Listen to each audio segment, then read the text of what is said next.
نحمده ونصلي على رسوله الكريم أما بعد رب اشرح لي صدري ويسر لي أمري واحلل عقدة من لساني يفقهوا قولي۔ دینی رہنمائی کی مجلس نمبر 153 میں سبھی سامعین کی خدمت میں السلام علیکم ورحمۃ اللہ وبرکاتہ عرض ہے۔ آج کی مجلس کا پہلا سوال یہ ہے کہ اگر اچانک آدمی کسی تکلیف میں مبتلا ہو جائے تو عموماً یہ عقیدہ رکھا جاتا ہے کہ یہ کسی گناہ کی وجہ سے یہ حادثہ پیش آیا ہے، تو اس طرح کا نظریہ اور عقیدہ رکھنا کیسا ہے؟ جواباً عرض ہے کہ شرعاً یہ کوئی ضروری نہیں ہے کہ ہر تکلیف اور حادثہ کسی گناہ کی وجہ سے ہی پیش آئے، بلکہ بسا اوقات اللہ تعالیٰ بندے کے درجات بلند کرنے کے لیے اسے آزمائش میں یا تکلیف میں مبتلا فرماتے ہیں۔ چنانچہ بڑے بڑے اولیاء اللہ حتیٰ کہ انبیاء علیہم السلام بھی مختلف حادثات سے دوچار ہوئے۔ حالانکہ یہ بات ثابت ہے کہ حضرات انبیاء علیہم السلام ہر طرح کے گناہ سے معصوم ہوتے ہیں، اس کے باوجود انہیں تکلیفوں سے سابقہ پڑا۔ اس لیے ہر تکلیف پر یہ سمجھنا کہ ہمارے گناہ کی وجہ سے ہے، یہ صحیح نہیں ہے۔ ہاں، اللہ تعالیٰ سے ہمیشہ عافیت طلب کرنی چاہیے اور اس کے فیصلے پر راضی رہنا چاہیے۔ سرور عالم صلی اللہ تعالیٰ علیہ وسلم نے فرمایا کہ مومن کی حالت عجیب ہے، اسے کسی نعمت سے نوازا جائے پھر وہ اس پر شکر بجا لائے تو بھی اس کے لیے اجر و ثواب ہے، اور اگر تکلیف میں مبتلا ہو اور صبر کرے تو بھی وہ اجر و ثواب کا مستحق ہے۔ تو مومن کے لیے تو ہر حالت میں خیر ہے، لیکن پھر بھی اللہ سے عافیت طلب کرنی چاہیے، اور چونکہ انسان ہے اس سے گناہ ہو ہی جاتے ہیں، اس لیے استغفار کا بھی اہتمام رکھا جائے۔ سوال کرتے ہیں کہ فرض یا واجب نماز میں کیا ہر رکعت میں قیام فرض ہے، یعنی کھڑا ہونا فرض ہے، یا ایک رکعت میں کھڑے ہونے سے فرض ادا ہو جائے گا؟ جواباً عرض ہے کہ فرض اور واجب نمازوں میں ہر رکعت میں قیام فرض ہے، صرف ایک رکعت میں قیام کافی نہیں ہے۔ سوال کرتے ہیں کہ حضرات شافعیہ کے نزدیک اگر کوئی شخص ایک جگہ 3 دن قیام کر لے تو وہ مقیم سمجھا جاتا ہے۔ اب اگر کوئی ایسا شافعی شخص ہمارے ساتھ سفر میں ساتھ ہو اور 3 دن قیام کے بعد وہ نماز میں امامت کرے اور پوری نماز پڑھا دے تو ہماری نماز یعنی حنفیہ کی نماز اس امام کے پیچھے درست ہوگی یا نہیں؟ جواباً عرض ہے کہ چونکہ یہ ایک اجتہادی معاملہ ہے اور ایسے مسائل میں دوسرے مسلک کے امام کی اقتداء کرنے کی گنجائش ہوتی ہے، تو جب وہ اپنے مسلک کے اعتبار سے مقیم ہو گیا تو اگر وہ پوری نماز پڑھاتا ہے تو حنفیہ کی بھی نماز اس کے پیچھے شرعاً درست ہو جائے گی۔ پوچھتے ہیں کہ شافعی مسلک میں جمعہ کی صحیح صحت کے لیے کم سے کم 40 افراد کا جماعت میں شریک ہونا ضروری ہے۔ اب ایک شافعی عالم ایسے شہر میں ہیں جہاں ان کے ساتھ 7-8 حنفی لوگ ہیں، تو یہ شافعی صاحب ان 7-8 حنفی لوگوں کو کیا جمعے کی نماز پڑھا سکتے ہیں؟ واضح ہو کہ اگر وہ ان حنفی لوگوں کو جمعے کی نماز پڑھا بھی دیں گے پھر بھی بعد میں وہ اپنی ظہر الگ سے پڑھیں گے، کیونکہ ان کے مسلک میں جمعہ صحیح نہیں ہوا۔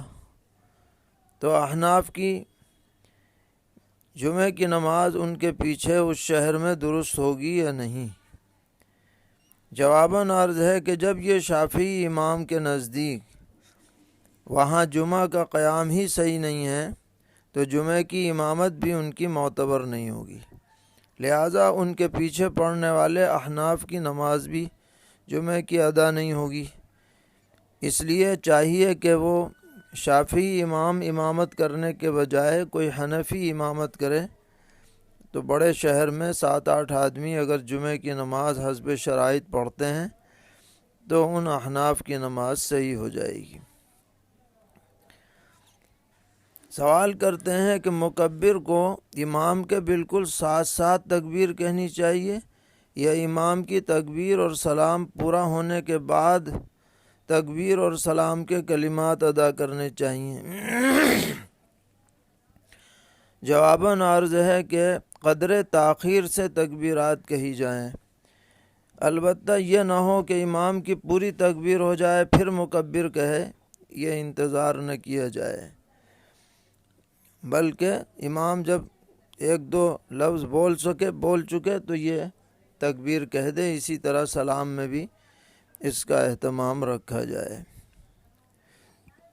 سوال کرتے ہیں کہ وتر کی تیسری رکعت میں امام صاحب نے آہستہ قرأت کی تو کیا حکم ہے؟ جواباً عرض ہے کہ جب جماعت سے وتر کی نماز پڑھی جاتی ہے تو تینوں رکعات میں امام کے لیے جہر کرنا واجب ہوتا ہے، اور جب اس نے تیسری رکعت میں جہر نہیں کیا تو ترک واجب کی وجہ سے سجدہ سہو لازم ہے، بعد میں سجدہ سہو کرنا چاہیے۔ پوچھتے ہیں کہ تراویح میں کیا امام کو یہ اعلان کرنا چاہیے کہ اس رکعت میں سجدہ آنے والا ہے؟ کیا یہ اعلان کرنا ضروری ہے؟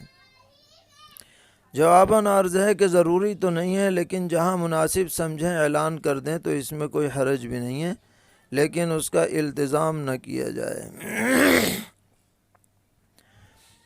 سوال کر رہے ہیں کہ خاص عبا یا جبہ پہن کر جمعہ کی نماز پڑھانے کا اہتمام کرنا کیسا ہے؟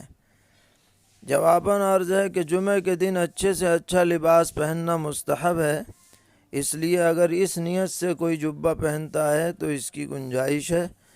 نبی اکرم علیہ الصلاۃ والسلام بھی خاص مواقع پر خصوصی لباس کا اہتمام فرمایا کرتے تھے۔ سوال کرتے ہیں کہ جو شخص روزہ نہ رکھ رہا ہو اس کی ضیافت کرنا کیسا ہے؟ جواباً عرض ہے کہ اگر کسی عذر کی وجہ سے روزہ نہیں رکھ رہا، مثلاً مریض ہے یا مسافر ہے، تو اس کی ضیافت میں کوئی حرج نہیں، لیکن جو لوگ بلا عذر روزہ نہ رکھیں ان کی خاطرداری نہیں کی جائے گی۔ سوال ہے کہ جو شخص عذر کی وجہ سے روزہ رکھنے کے قابل نہ ہو اور وہ اپنے ملک سے درمیان میں عمرے کے لیے سعودی عرب چلا جائے اور وہاں بھی روزے نہ رکھے، پھر واپس اپنے ملک لوٹ آئے، تو جو وہ فدیے ادا کرے گا چھوٹے ہوئے روزوں کے، تو اس فدیے میں کہاں کی قیمت کا اعتبار ہوگا؟ جہاں روزے قضا ہوئے ہیں وہاں کی قیمت کا یا اپنے ملک کا؟ جواباً عرض ہے کہ فدیہ ادا کرتے وقت وہ شخص جہاں موجود ہو اسی جگہ کی قیمت کا اعتبار ہوگا، روزہ جہاں چھوٹا ہے اس کا لحاظ نہیں رکھا جائے گا، بلکہ جہاں جب ادائیگی کر رہا ہے تو کہاں موجود ہے اسی ملک کی قیمت کا اعتبار ہے۔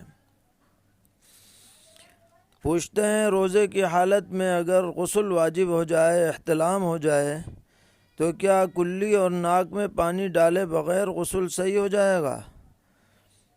جواباً عرض ہے کہ فرض غسل کے لیے کلی کرنا تو ضروری ہے، اسی طرح ناک میں آہستہ سے پانی ڈالنا ضروری ہے روزے کی حالت میں، اس لیے روزے میں کلی بھی کی جائے گی اور آہستہ پانی ناک میں بھی ڈالا جائے گا، البتہ غرارہ نہ کیا جائے اور زور سے پانی ناک میں نہ ڈالا جائے کیونکہ اس میں روزہ ٹوٹنے کا اندیشہ ہے۔ پوچھتے ہیں کہ اگر عورت اپنے کمرے کو معتکف بنائے، اعتکاف اس میں کرے اور اس کمرے میں اس کا بڑا بیٹا یا پوتا سوئے تو اس عورت کے اعتکاف پر کوئی اثر تو نہیں پڑے گا؟ جواباً عرض ہے کہ بہتر تو یہی ہے کہ عورت کے معتکف میں کوئی اور نہ رہے تاکہ یکسوئی کے ساتھ وہ عبادت کر سکے، لیکن پھر بھی اگر کوئی محرم اس کے ساتھ لیٹ جائے یعنی کمرے میں رہے موجود تو اعتکاف پر کوئی اثر نہیں پڑتا ہے۔ پوچھ رہے ہیں کہ میں ایک کپڑے کا تاجر ہوں اور کپڑا خرید کر لاتا ہوں، اپنی دکان پر بیچتا ہوں، تو زکوٰۃ ادا کرتے وقت میں کس قیمت کا اعتبار کروں گا؟ جس قیمت پر میں نے کپڑا خریدا ہے وہ لگاؤں گا یا جس قیمت پر بیچ رہا ہوں وہ لگاؤں گا؟ جواباً عرض ہے کہ خریدنے کی قیمت کا اعتبار نہیں ہے، بلکہ جس قیمت پر آپ کپڑا فروخت کریں گے بیچیں گے اس کا اندازہ تخمینہ لگا لیا جائے، اسی سے زکوٰۃ کا حساب جوڑا جائے گا، چاہے وہ خریدنے کی قیمت سے کم ہو یا زیادہ ہو۔ پوچھ رہے ہیں ہماری تجارت میں استعمال کے لیے ہم نے گاڑیاں خرید رکھی ہیں جو ہمارا مال ایک جگہ سے دوسری جگہ لے جاتی ہیں، تو کیا ان گاڑیوں کی قیمت پر بھی زکوٰۃ ہے؟ جواباً عرض ہے کہ ان گاڑیوں کی قیمت پر کوئی زکوٰۃ واجب نہیں ہے، مال تجارت پر زکوٰۃ ہوتی ہے، جو کارخانے کی چیزیں ہیں یا تجارت میں استعمال ہونے والی چیزیں ہیں ان پر زکوٰۃ نہیں ہے۔ پوچھتے ہیں ہماری کئی دکانیں کرائے پر اٹھی ہوئی ہیں اور کئی مکان بھی کرائے پر ہیں، تو کیا ان کی قیمت پر زکوٰۃ واجب ہے؟ کرائے پر اٹھی ہوئی دکانوں اور مکانات کی قیمت پر زکوٰۃ واجب نہیں ہے، لہذا ان کی قیمت پر زکوٰۃ ادا نہیں کی جائے گی۔ پوچھتے ہیں ہندوستانی زمینوں پر عشر واجب ہے یا نہیں؟ جواباً عرض ہے کہ جب سے ہندوستان میں زمینداری خاتمے کا قانون نافذ ہوا ہے یہاں کی زمینوں پر عشر واجب نہیں رہا، کیونکہ اس قانون کی وجہ سے یہ حکماً ثابت ہو گیا کہ اصل مالک زمین کی گورنمنٹ ہے اور وہ غیر مسلم ہے، لہذا بیچ میں واسطہ غیر مسلم کا آ گیا۔ لیکن اگر کوئی شخص ایسی زمین کا مالک ہے جو نسلاً بعد نسلین مسلمانوں ہی کی ملکیت میں برقرار ہے، بیچ میں کوئی غیر اس میں مالک نہیں رہا، تو بہتر یہ ہے کہ وہ عشر حساب لگا کر ادا کر دے، تو یہ زیادہ بہتر بات ہوگی۔ پوچھتے ہیں وراثت میں بہنوں کے لیے ترکے میں جائیداد کی قیمت مقرر کر دی گئی تھی لیکن وہ ادا نہیں ہوئی ہے، تو کیا اس قیمت پر بہنوں پر زکوٰۃ واجب ہے؟ جواباً عرض ہے کہ جب تک وہ قیمت بہنوں کے قبضے میں نہ آ جائے بہنوں پر اس کی زکوٰۃ لازم نہیں ہے۔ پوچھتے ہیں میرا اپنا زیور بینک میں گروی رکھا ہوا ہے تو میں اس زیور کی زکوٰۃ دوں گا یا نہیں؟ اگر دوں گا تو کس حساب سے؟ جواباً عرض ہے کہ گروی میں رکھے ہوئے زیورات پر زکوٰۃ واجب نہیں ہے، اس پر آپ کو کوئی زکوٰۃ ادا نہیں کرنی ہے۔ سوال کر رہے ہیں کہ ایک عورت ہے جو عمرے کے لیے جا رہی تھی، میقات سے پہلے ہی اس کو شرعی عذر پیش آ گیا، تو وہ کیا کرے؟ جواباً عرض ہے کہ یہ عورت میقات پر حسب دستور احرام باندھ لے پاک صاف ہو کر، اور پھر مکہ معظمہ میں جا کر اپنے کمرے پر رہے، جب پاک ہو جائے تو عمرہ کرے۔ پوچھتے ہیں میقات پر ایک عورت نے احرام باندھ لیا تھا لیکن عمرہ کرنے سے پہلے شرعی عذر پیش آ گیا، تو وہ کیا کرے؟ کیا اس کے لیے ازسر نو احرام باندھنا ہوگا پاک ہو کر؟ جواباً عرض ہے کہ اس کا احرام برقرار ہے، ناپاک ہونے سے احرام ختم نہیں ہوا، جب پاک ہو جائے تو حسب دستور عمرہ کر لے۔ پوچھتے ہیں ایک عورت نے میقات سے احرام باندھا اور جب طواف کرنے لگی تو بیچ طواف ہی میں اس کے کپڑے ناپاک ہو گئے، تو اب وہ جب پاک ہو کر کے طواف دہرائے گی تو پورا طواف دہرائے گی یا جتنے چکر رہ گئے ہیں اتنے ہی دہرائے گی؟ جواباً عرض ہے کہ پورا طواف دہرا لے تو بہتر ہے، لیکن اصل حکم یہ ہے کہ اگر 4 چکر ہو چکے ہیں تو پھر بعد میں 3 چکر ہی دہرائے، اور اگر 4 سے کم ہوئے ہیں تو پورا طواف دہرائے، بہتر یہی ہے۔ پوچھ رہے ہیں کہ ایک عورت نے میقات سے احرام باندھا تھا اور آ کر اس نے طواف کر لیا، لیکن ابھی اس نے سعی نہیں کی تھی کہ ناپاک ہو گئی، تو اب کیا کرے؟ جواباً عرض ہے کہ سعی کے لیے پاک ہونا شرط نہیں ہے، اور تحقیق سے معلوم ہوا کہ جو صفا مروہ کا علاقہ ہے یہ شرعاً مسجد حرام میں داخل نہیں کیا گیا ہے، لہٰذا یہ عورت جو طواف کے بعد ناپاک ہوئی ہے وہ چاہے تو صحیح کر سکتی ہے صفا مروہ کے درمیان، اور پھر حلال ہو جائے اپنے بال کاٹ کر کے، اس میں شرعاً کوئی حرج کی بات نہیں ہے۔ اور اگر انتظار کریں پاک ہو کر کے پھر صحیح کرے تو اس کی بھی گنجائش ہے، لیکن اس وقت تک وہ احرام میں رہے گی۔ پوچھ رہے ہیں کہ عمرے کے افعال مکمل ہونے کے بعد آدمی اپنے بال یا دوسرے کے بال کاٹ سکتا ہے یا نہیں؟ اسی طرح عورتیں ایک دوسرے کا بال کاٹ سکتی ہیں یا نہیں؟ جی ہاں، جب عمرے کے افعال پورے ہو جائیں یا حج کے افعال پورے ہو جائیں تو آدمی اپنے بال بھی خود کاٹ سکتا ہے، دوسرے کے بھی کاٹ سکتا ہے، شرعاً اس میں کوئی حرج نہیں ہے۔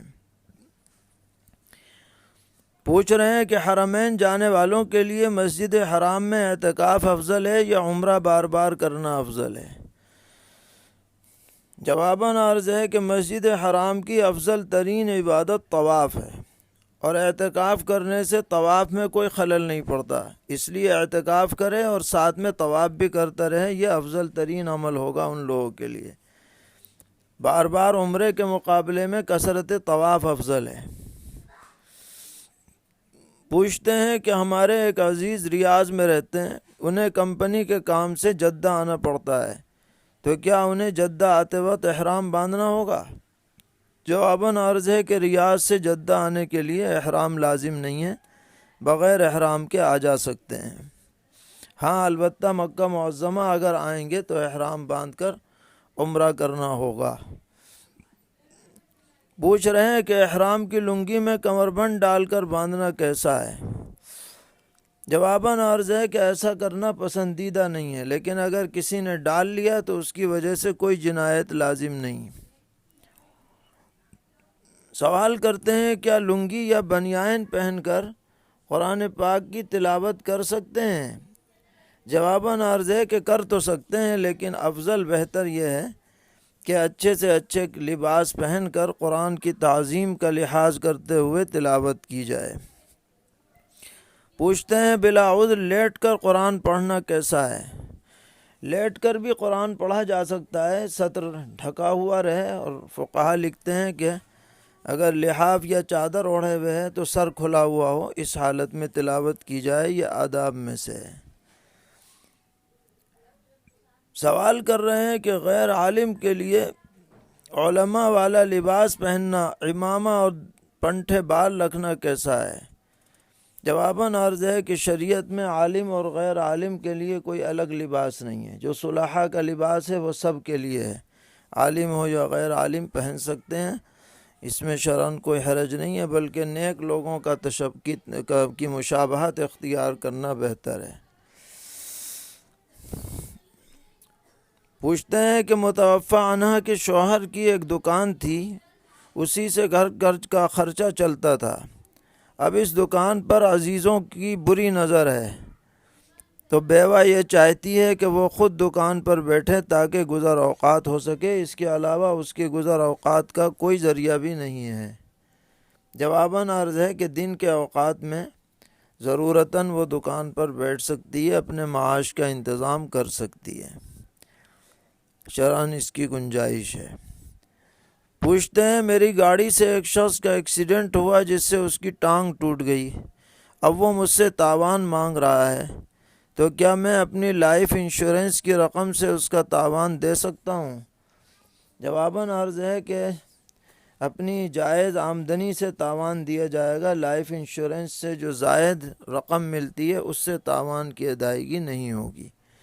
اللہ تعالی ہم سب کو دین پر استقامت عطا فرمائے اور ہر طرح کے شرور سے محفوظ فرمائے، اور اس ماہ مبارک کو پوری امت کے لیے خیر، عافیت، رحمت، ہدایت، اصلاح کا ذریعہ بنائے، ہماری عبادات کو قبول فرمائے، زیادہ سے زیادہ ان مبارک ایام کو وصول کرنے کی توفیق عطا فرمائے۔